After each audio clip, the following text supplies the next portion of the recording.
Welcome to Pitmaster, an Old Virginia Smoke podcast. I'm your host, Luke Darnell. National Barbecue Month continues here, baby.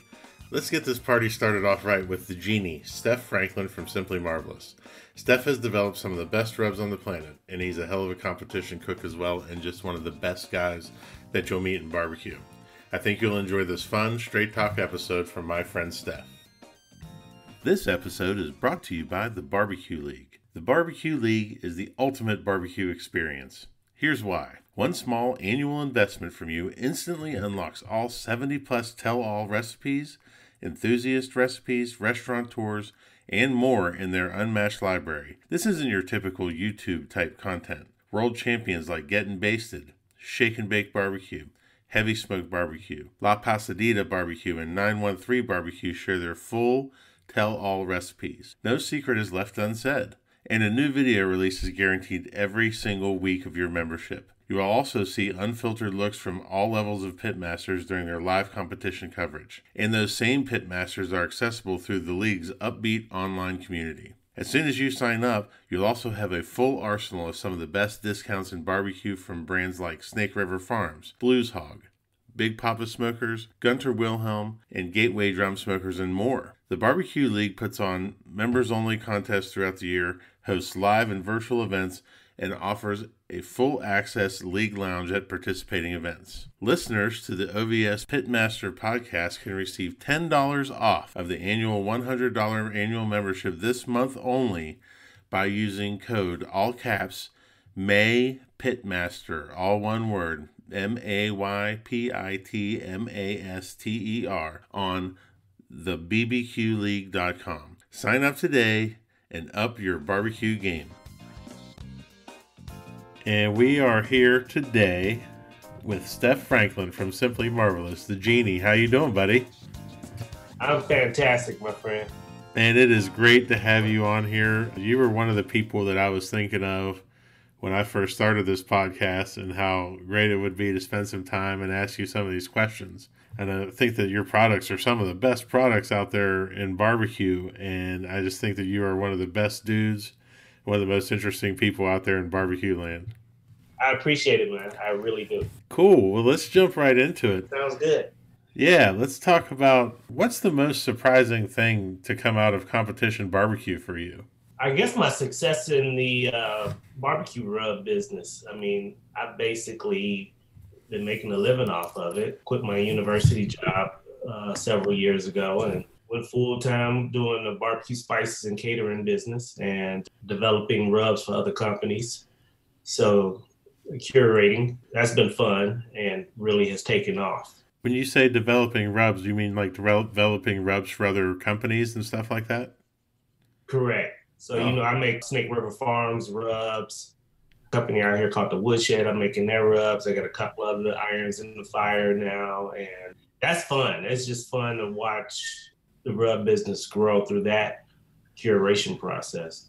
That's pretty cool. You do definitely have one of the best palates and best eyes for flavor out there. It's several of your rubs are mainstays in our kitchen that I can't live without, like the Genie's Trilogy, the Genie's Elixir, the Pecan. I mean, all three of those get used in this house weekly, and they're just all so interesting and so dynamic.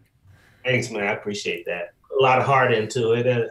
I do think I have a good palate. I won't say excellent, but I do think I have a good palate. Kind of blessed with the skill of mixing flavors together, and sometimes, more often than not, they don't work. So it takes a lot of failure to make success. So what advice would you give to a smart young cook who's about to jump into the competition barbecue world? Practice. You got to practice. Just like Allen Iverson said, we talking about practice. The other thing is who to take advice from and who not to take advice from. Figuring that out. Because everybody's not your friend. You got to close your gap in terms of who you get advice from, I learned that real early in the game. I mean, some guys will throw you off telling you they're using one rub, but they got something else in the shakers, or they'll put different rubs and different bottles to throw people off from shaking. And so you just got to be careful who you listen to. Just develop 3, 4 people who you can talk to, who will taste your food and tell you the truth and not bullshit you. That's what you need. Yeah, that's so important because I'm sure that you get it as well as a lot of, a lot of us out there, like people bringing you food and stuff. And I always tell people, I give them the caveat that if you give me that piece of chicken to eat, I'm going to tell you the truth.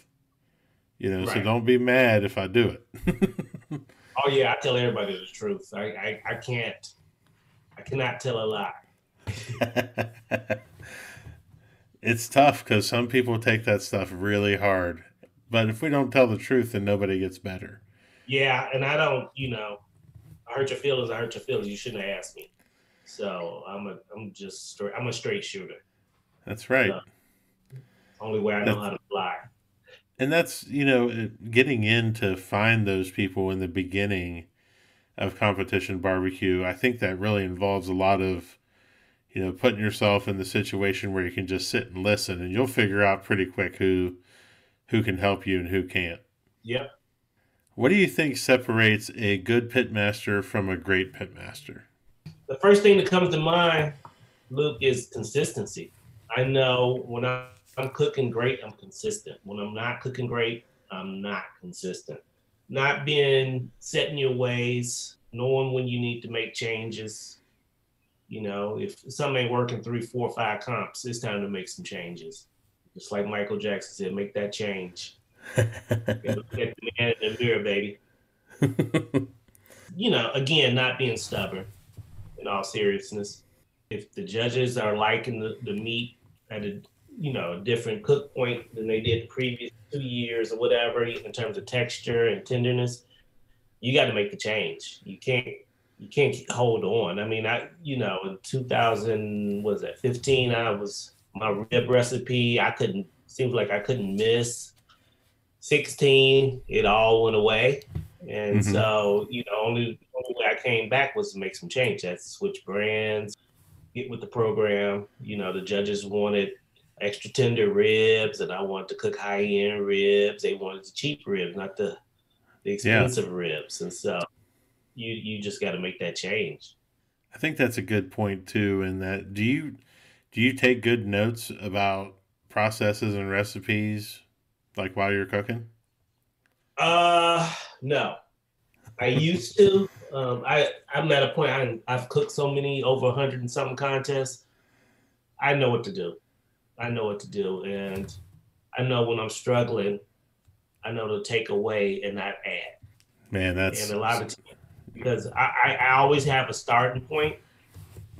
Mm-hmm. So when I'm struggling, and I always go back to point A, and just go with the basics. Don't try to add a little extra pizzazz to it or another sauce. I'll get my formula back to the basics and go from there.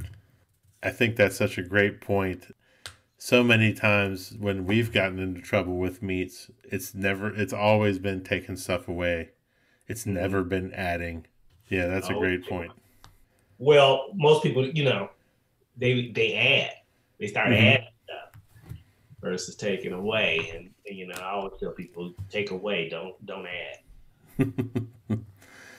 Let's dive into the background a little bit. How has your career or life experiences outside of barbecue prepared you for the position that you're in now?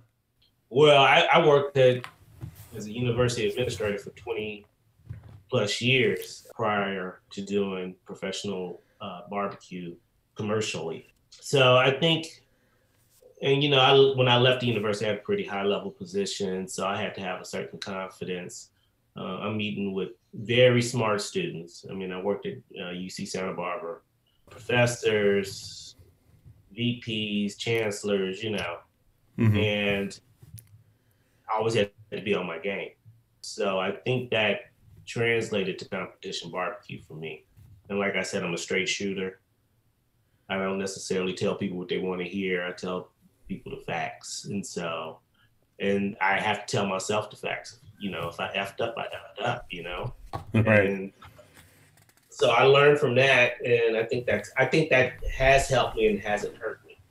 I don't see how it could hurt you. I mean, I think especially in being confident with that and being confident with, you know, how you are and how you present yourself, I think that confidence bleeds over into your cooking. Absolutely.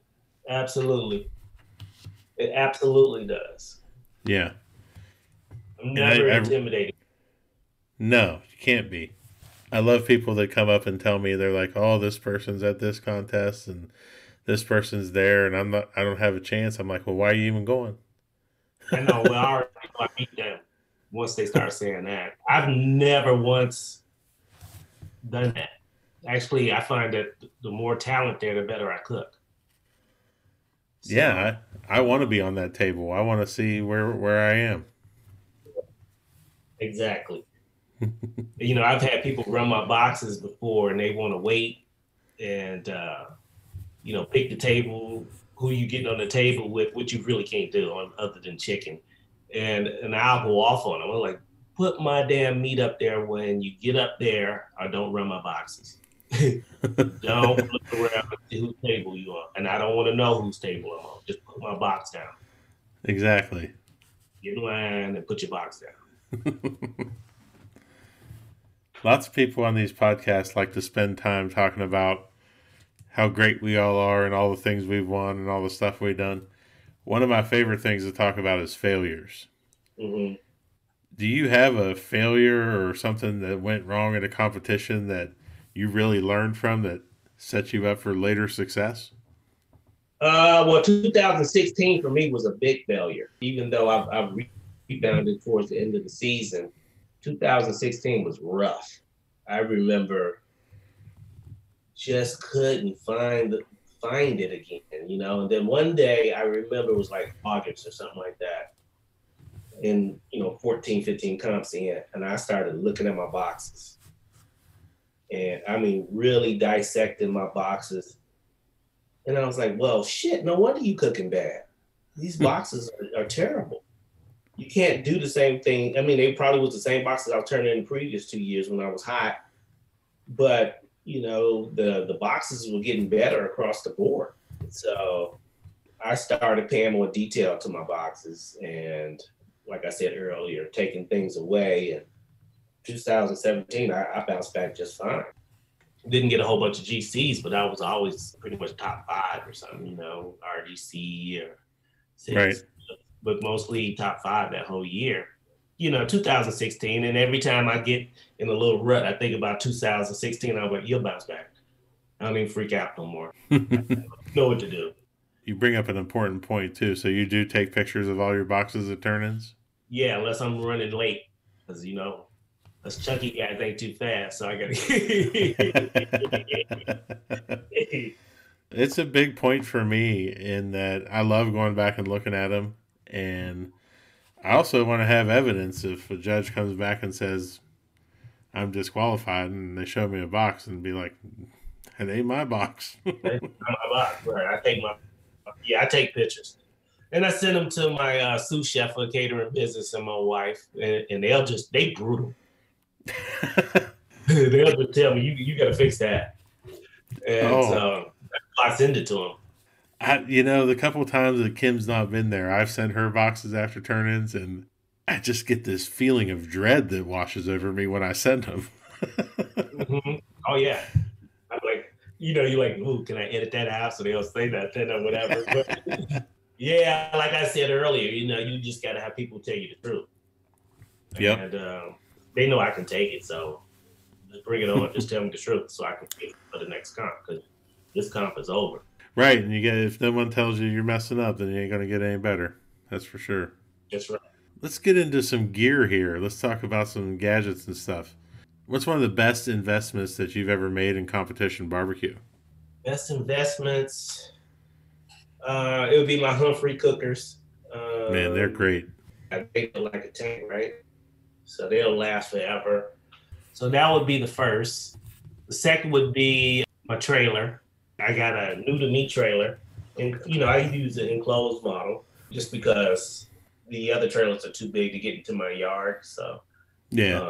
I got this huge yard, but this little narrow street. So about 17 feet is all I can probably swing into the yard, and backing up. And then my camper. My wife and I bought a camper back in. I used to have an RV, and so that was an investment too. But I blew it up. It was gas and towing 5,000 pounds every week wasn't working. Man, I hear you. I was running it, man, just running it. I killed that thing. We had bought it from our in-laws, and so now we bought a truck camper because I got a 2500 diesel, and primarily it's just me at the comps anyway. So the camper works fine. Wife comes. It's enough room for the both of us. Now we got a puppy, so now we're thinking about getting something else and everything else. So that's more money. But those are the things that make me comfortable at a comp. Just a weekend getaway. Yeah. So I got some comforts, and then I got the tools to get the job done with the Humphreys cookers. Yeah, I loved my Humphreys cookers when I had them, and we still have one that's down at with Leanne in South Carolina. So every time I go down there, I get to visit old girl and run some meat through her, and I really enjoy that cooker. It's like you said, it'll be around forever. Yep, as long as you take care of it. Yep. So those are all expensive things, Steph. Do you have any purchases of $100 or less that has most positively impacted your barbecue career? So, okay.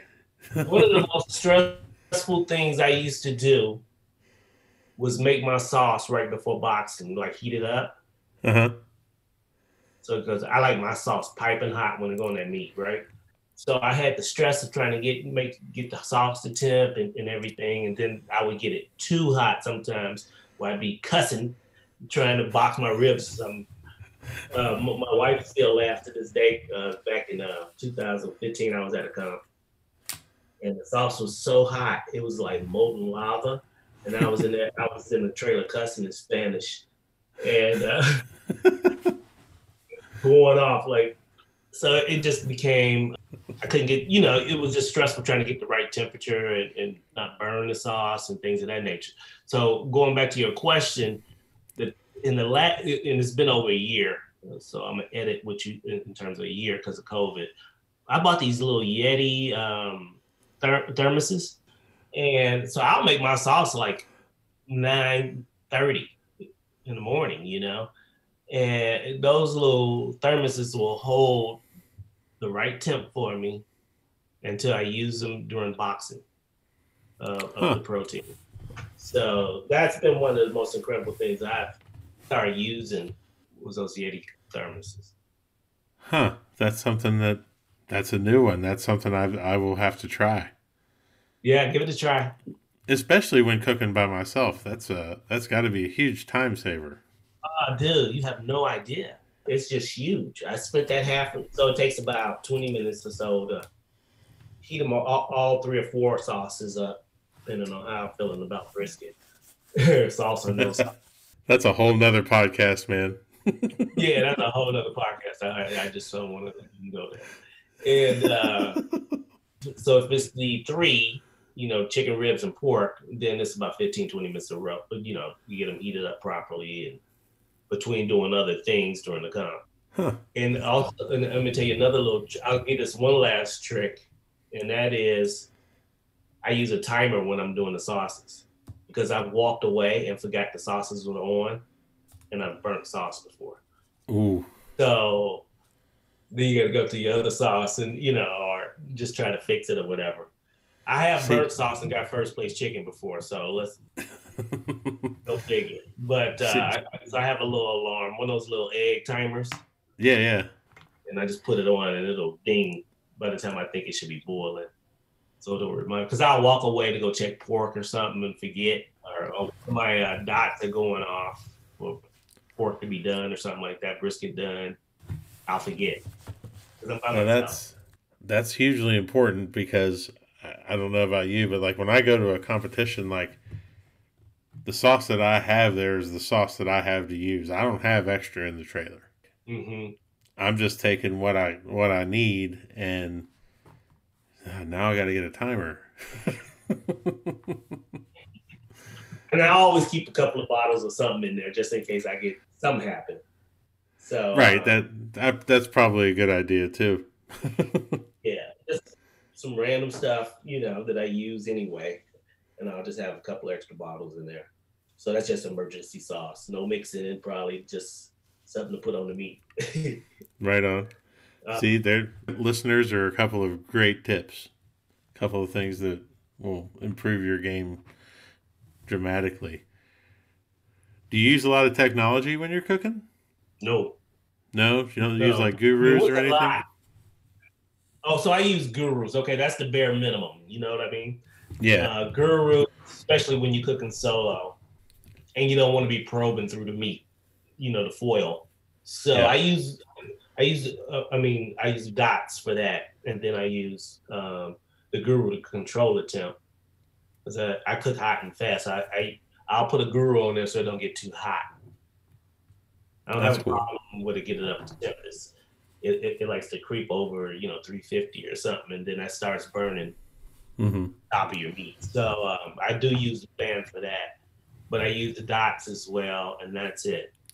I don't use apps. When I first started cooking seriously, I remember that iGrill? Yeah. I used to use that stuff, man. And I used to use another. So anyway, I used to use iGrill. I'll tell you this story. I remember sitting up in the RV, and I freaking can't sleep because I'm watching the tips on my pork spike. And so I have my little iPad set up and everything else, and it was just stressing me the hell out. So I got rid of that and just started cooking raw. I mean, I think I went to something else, and I used to have trouble with the probes all the time, and it was a high-end PID. And one day I'm at a comp, my wife happened to be there, and she just went off. Just fucking get rid of this thing.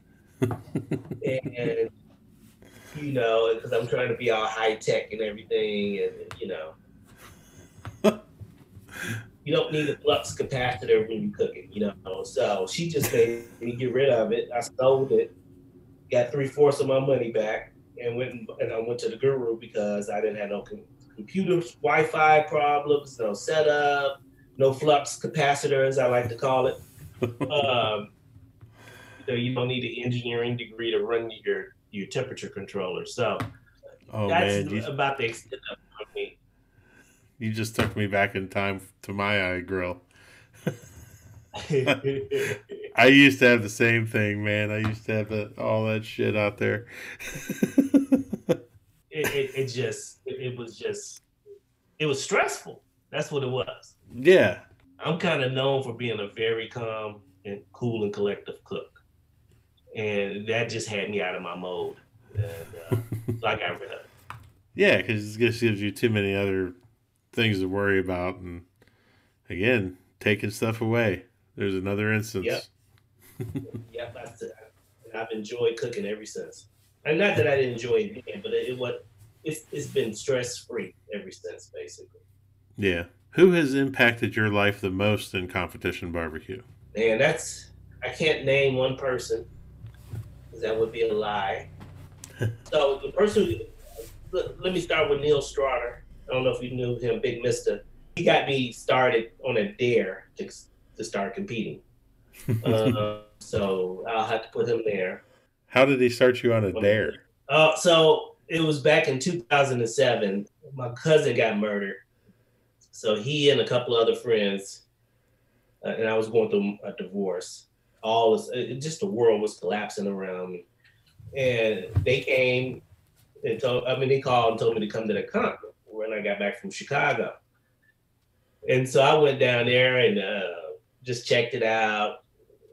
Just did the potluck when everybody cooked I still remember cooking a lamb roast, a leg of lamb or something like that. Mm-hmm. And I got tipsy as hell and just enjoyed the atmosphere. And so it was a comp either the following week or the week after that. And I was like, oh, okay, I'll come down to that one. And Neil said, you cooking or drinking? or he said, you competing or drinking? And I said, this son of a bitch just dared. I signed up. And that was that. That was history. So that was Neil. Of course, Sterling Ball, because he had exclusivity for Simply barbecue products via e-commerce for years. And I mean, he was in my wedding and gave me tips over the year and vice versa. And so another person, believe it or not, be Johnny Trigg, because when I was getting to know him, he was like, now I hadn't won yet. So, and we used to do out here on the West Coast, you know, People's Choice is very popular. So I go to the contest and like, well, if I ain't gonna win the categories, I'll get my money back by vending. And Johnny looked at me one day, he's like, Steph, let me tell you something. You wanna win? Stop doing PC. I haven't done PC once since he told me that. And sure enough, it happened like the next year. So I will not do People's Choice. I used to take a crew down. We do the PC, you know, and all that stuff, trying to make money. Yep. So I don't do that. Sylvie Curry, so we talking barbecue. Yeah. She's been the person she tries out all my new rubs before everybody else do in competition. We ran Peppered Cow for a couple of years before I released it. And we were top 5 damn near every contest using it. Because it was unique at the time. That's another great rub. I'd say Darren Worth always, because when I was struggling in 2016, he helped me get my chicken on track. Justin McGlon, Lucky. Good old Luck. You know, so we talk all the time, and if something's not working for him, I'll give him a recipe. Something's not working for me, he'll give me a recipe. And it's been amazing, the relationship. And, you know, I don't have a big group of people, like I was saying earlier, that I go to if I need help, you know, but Aaron and Sylvie and Lucky, you know, they always there for me if I need them. You just rattled off an amazing list, man. Yeah, so that's the people who got me started and helped me become Simply Marvelous Barbecue. When you're getting ready for your contest, is your week the same from contest to contest, or are you doing the same things every day? I do the same exact thing, unless it's a doubleheader, pretty much. Or I'm going out of town earlier because I'm going fishing, so I'll switch it up a little bit. But a little bit about that. So I make my sauces usually like the week before on a Thursday or Friday. Put them in those Yeti thermoses. Usually I cook SRF briskets, you know, and I thaw the big meats out on Sunday. Get them ready for the next week. Yeah, I got a commercial fridge, so I can be ready to basically. So I trim on Wednesday because the garbage man comes Thursday morning. So I can put all of, the scraps in, because I don't keep scraps and all this other stuff. I used to do that stuff, but now I throw all that crap away, man. I just throw it away. And so the garbage man comes on Thursday, and I usually leave for a contest on Thursday morning. Hopefully before the garbage man comes, so you don't block the street, because I live on this little narrow neighborhood. Same reason I trim Wednesday. Because he's coming Thursday. Yeah, makes it easy, right? It makes it easy. Yeah, and then if you put that stuff out there, especially here in Virginia, and it's 100 degrees and it sits there for 4 days, no good. That's cool. You strike me as you might be a touch superstitious. I don't know. Do you have any habits or rituals or routines that you have to do during a competition? Driving to the competition, I'm kind of a nerd. I listen to audiobooks all the way to and fro. And, I've been known to get to the competition, won't jump out the truck because some juicy part, in the book is happening. And I'll wait about 15 minutes while people are like, hey, Steph. I'm like, hold on a minute. I'm on a conference call, but I'm really listening to a book. Well, I nerd out. And I really... I wasn't driving during COVID, so I wasn't doing audiobooks as much. So man, we did I wasn't, and I do it the same thing when I'm like on the airplane. So I wasn't flying, wasn't driving, so no audiobooks. But I'm a big, huge fan of audiobooks, and I'm probably doing during the comp season or true comp season, I probably do 50 books in a year. Wow. Because sometimes sometimes they 6 hours, sometimes they 18 hours. So if it's 6 hours, I might do two or three of those in one weekend. So, and sometimes, if I go to bed early and I can't go to sleep, I'll turn the audiobook on. So I can get through some books. I'm a little nerd that way. There's nothing wrong with that, man. Yeah. I think I read 65 books last year. That's just how I spent my time. Yeah. Yeah. Well, I fished during COVID, so I didn't read as much. Any other rituals or routines that you do during contests? I follow my iPhone timeline, so I always got alarms going off. I call them idiot bells, idiot reminder. The any other little superstitious stuff I get into, I usually cancel it out after I fuck up at a conference. So I don't really have any. I do like a little feng shui in terms of where I set my cookers up and stuff. It has to look aesthetically pleasing. It's got to be right. Yep. Yeah, they can be facing the right direction and all this. Other than that, no, I'm not really superstitious. Maybe there's something I'm not thinking about. Like I can recall a stupid ritual I had with disposable needles for your the injectors. Yeah. And if they wouldn't use like orange tubes, I used to think I wouldn't do well. If it was in the green tubes, I was effed. And then you get screwed 1 or 2 times with the orange needles, then you like whatever. I use the green ones too. I literally have ordered more. Be sitting on 100 green disposable needles and would order another 100 of the orange ones. So so that was something I used to do, but I gave that up. I don't know, man. Seems important. Same damn needle is just in the orange tube. Are you a timeline guy? Are you a gut feeling cook? Are you a feel cook? I'm a timeline guy, 90%, and then I can improvise the other 10% or more if I have to, depending on if there was some hiccups during the cook. When those hiccups happen and you get this feeling in your gut that you got to do something, how do you relate to that? Is there a process? Calm. Well, a lot of people be effing this and effing that, and they freak out. I could tell you a couple of stories. The first story, I was at this contest, Dana Point. This is a long time ago. This is like 2012 or something. 12. It was 2012. Mm-hmm. And my little play daughter was there.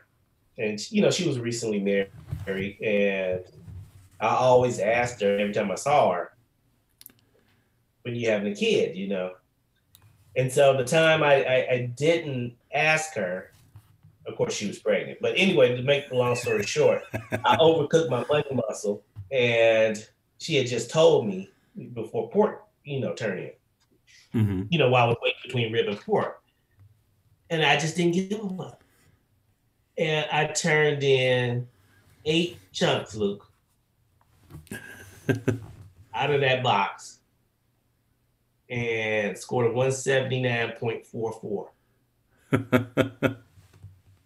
So I think I learned that day, don't freak out. Just get something in the box, And of course I was shocked when I heard my name. It was second place call. It took a 180 to beat me. I don't know how I wouldn't try it. I never tried it again. But I just, count that blessing and keep on moving. My third GC was probably my most memorable hiccup cook I had. I overcooked the brisket. It was just too, how you get it so hot sometimes it won't cut? Yep. I had it too effing hot in the hot box. I had too much meat in there. And the damn thing, I knew it was good. I'm like, I can't get this cut. It's crumbling. So I didn't freak out. It took me about 15 seconds and a light bulb hit. This time, this was the good light bulb. So I take the whole fucking, I take the brisket, I go throw it in the RV freezer for 4 or 5 minutes. Bring it back out. It fucking cuts. I get third place brisket in my third GC. True You story. you put it in the freezer in the RV. It was still hot, but I was able to get seven slices out of it with my burnt ends. Turned Because it it brought in, it. Yeah. prayed, and got third place brisket and took GC. And let me tell you something. We was running to turn it in because I had did all this extra process. Yeah. So one of my buddies played, and it was at a park. Well, it wasn't really a park. I won't talk about that part. It's on another podcast. But anyway, it was crowded.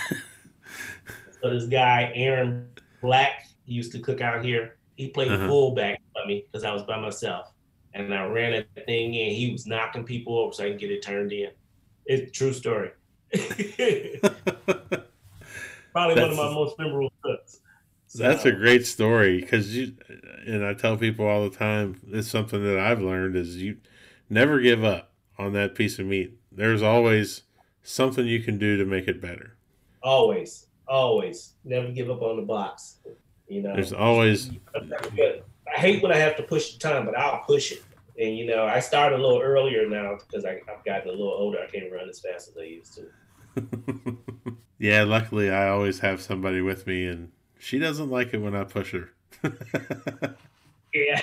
Yeah, but you know, hey, as long as it gets turned in, that's fine. Yep. Well, man, it's been great talking to you. I have now the rapid fire questions. These are my favorite questions to ask because I just think they're a lot of fun. And so we'll just jump right into those. Okay. What do you see about barbecue on social media that upsets or bothers you? The posers. The posers, the trolls, the know-it-alls, and, you know, judging people's boxes. Yeah, I hate that too. Sometimes I see some good boxes and people trying to, you know, this garnish is out of place and this and that, and shut the hell up. Probably, I mean, you know, they probably don't even cook. Social media is a way of life now, so get over it. I understand that. I'm not being stoic or old gramps here, but you know, the posers and I hear you. I got you. I'm over it. I am too. And some of the influencers get on my nerve. It's like spread love. That's my whole thing. Yep. Do you have a favorite pre, during, or post competition meal? Pre-meal. The last year or so, I've been doing SRF steaks and chops. During the cook, it could be anything: bananas, lots of coffee or tea, whatever somebody bring me. I just, you know, I'm so focused on the cook, I don't think about eating. Post, we used to have a thing out here, which I miss, that we don't do as much anymore. The GC used to have to buy pizza. And because I have a sensitivity to tomatoes, it was pizza and wings. So they get wings for me. Or, you know, when I won, I get pizza and wings or whatever.